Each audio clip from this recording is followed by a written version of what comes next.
to be here. Really appreciate the opportunity to tell you a bit about Knightscope.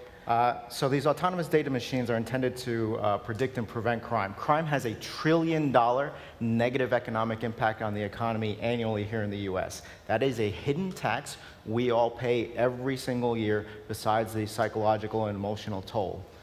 Violent crime occurs every 26 seconds, a property crime every 3.5 seconds. Globally, our collective societies spend over $500 billion a year on security. And what is the most profound question we could ask?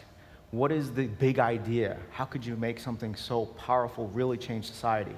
What if we could develop a set of technologies that could cut crime by 50%? Period, full stop. What would happen? What would be the impact on housing values in a community? What would be the impact on insurance rates? And as well as the stability of financial markets and the quality of life, as well as the viability of your business, the safety of your family. What if we can make the United States of America the safest country in the world? Talk to me about the impact on infrastructure, on education, on trade, on everything. This would literally be the game changer. So, first line of defense for law enforcement is to have a physical presence. Physically being there changes criminal behavior. 90% of criminals aren't all that bright. They're looking for the path of least resistance. So I could put a marked law enforcement vehicle in front of your home or your office, and criminal behavior will change. So you can start by having a 5-foot tall, 3-foot wide, 300-pound machine that roams around autonomously. And that means not remote control. So it literally roams around on its own, similar to a lot of the self-driving technologies that will hit the auto industry in the coming decade or two. And also have this machine be able to recharge autonomously, 24/7 without human intervention. That makes things a lot more interesting. And what if that machine could see, feel, hear, and smell? Nighttime, daytime, 360-degree video, optical character recognition, thermal imaging, audio event detection, gesture recognition, and for high-value targets, WMD threat detection capability for biochemical, radiation, and pathogens. And what if you had a user interface that you could provide clients, as well as potentially the public, access to the data from those machines? So now I'm going to go do something you're not supposed to do, which is a live demo. So I'm going to go up here and cross my fingers. The folks back there are going to switch it over. There we go.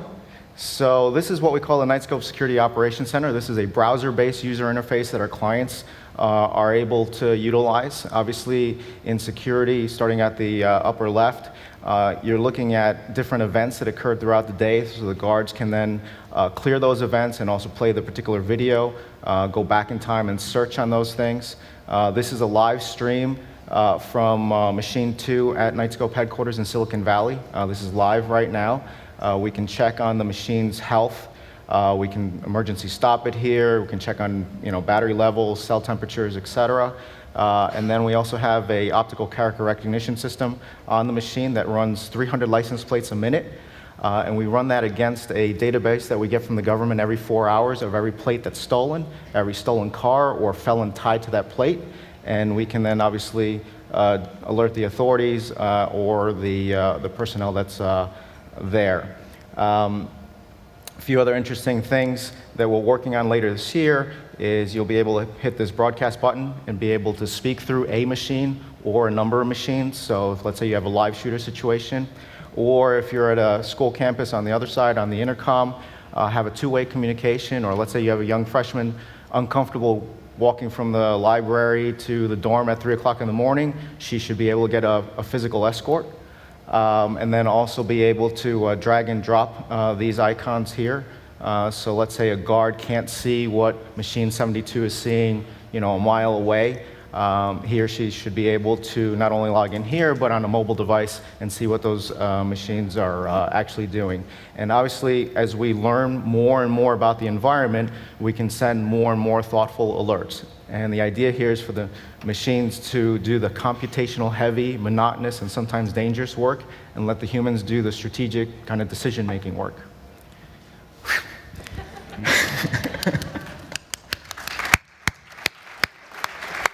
All right. Thank you. So if we go back to the slides. So what if you could crowdsource security? And think about what happened after the Boston Marathon bombing. Everyone was trying to help, putting stuff on YouTube, putting stuff on Twitter, uploading stuff on CNN.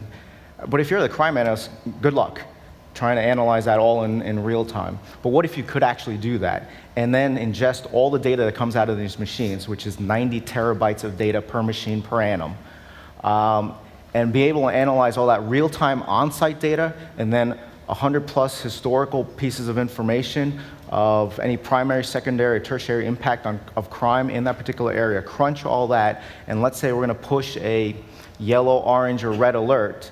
What if we were to turn on all the sensors for everyone in that community to see everything?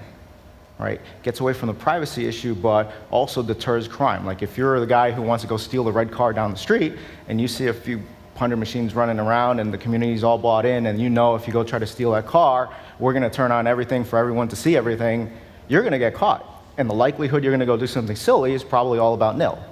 And that's why we're pretty confident we're on a very good path as we deploy these this year. We've already started deployments to get to our end goal, to be able to cut crime by 50% in a geo-fenced area.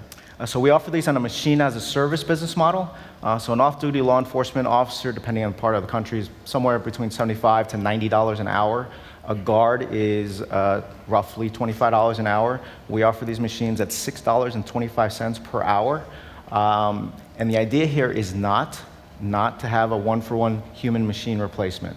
The most powerful combination here is to give the law enforcement officers and security guards really smart eyes and ears to do their jobs that much more effectively, and then also be a huge force multiplier at a very cost-effective means.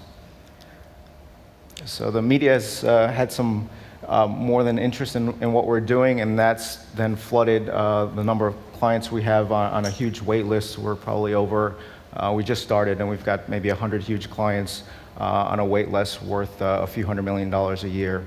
And you'll start seeing these in malls, corporate campuses, college campuses, stadiums. A lot of sporting teams are interested in this, and then all the obvious high-value target type of locations.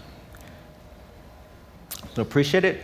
Please visit us at Knightscope.com or reach out to me directly. Happy to have you understand a little bit more about what we're doing, and we always appreciate feedback. So thank you very much indeed.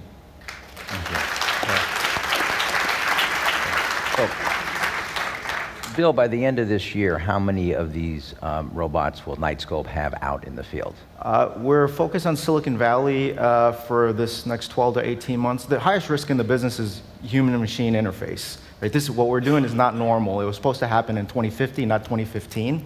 So we need to make sure that that interaction goes as smoothly as possible. We've got interest to put tens of thousands up to 100,000 out just in the US, and then we've got maybe 2-3 dozen countries interested. Great, thank you. We're very blessed in this country to have talent such as on this stage that is thinking about these things and thinking about them in a positive way of how we make the world better and how we make all of our lives better. I hope you've enjoyed it today, and it's been our pleasure to share some of these ideas with you. Thank you very much.